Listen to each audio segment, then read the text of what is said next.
Hi, my name is Gentry Jensen with Cordova Outdoors, and I have a brief presentation on how to build online sales. There are three primary channels for selling online. One is your own site. So for us, that would be CordovaOutdoors.com. The second is through Amazon, and there are various programs that can be used there: fulfillment by merchant, fulfillment by Amazon, ship with Prime. Those are worth considering.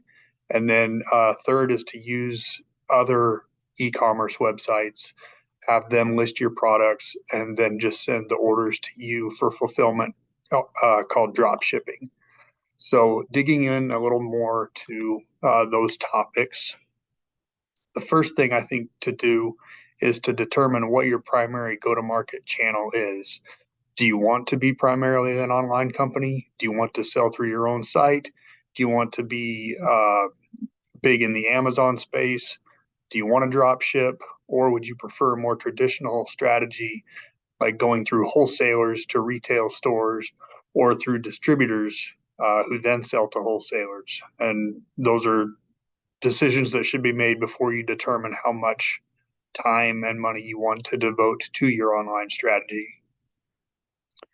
Um, Once you figure that out, let's say you want to focus on your own site primarily and then on Amazon secondarily, then you can allocate a marketing budget, and it will be an ongoing expense to keep your site up and running and optimized.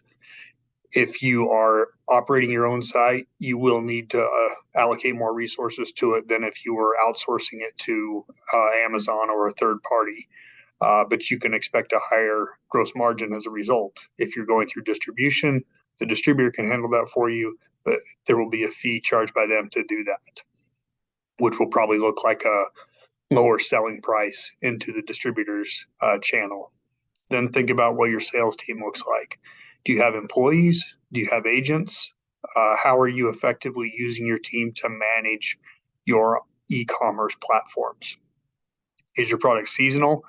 If so, you should adjust your marketing budget to account for that, right? If you're selling something that's popular in the summer, your ad spend should be bigger in the summer than in the winter.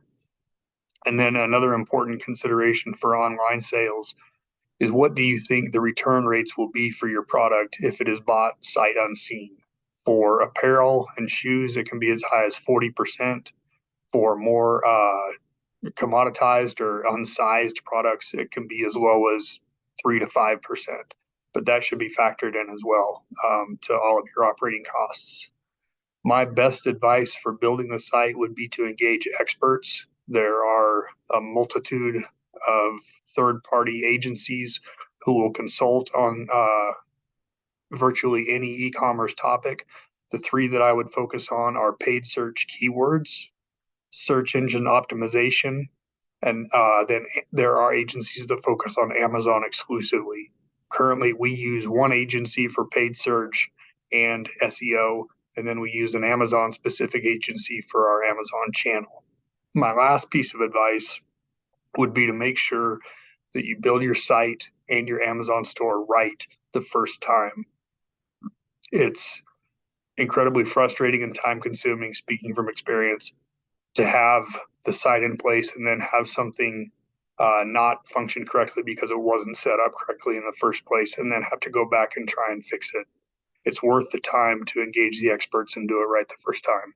I hope this is helpful. Thanks.